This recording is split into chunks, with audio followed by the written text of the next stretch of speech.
स्वर लावून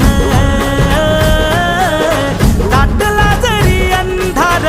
एकजूट होऊ आज दिवा देऊ तेज धावलं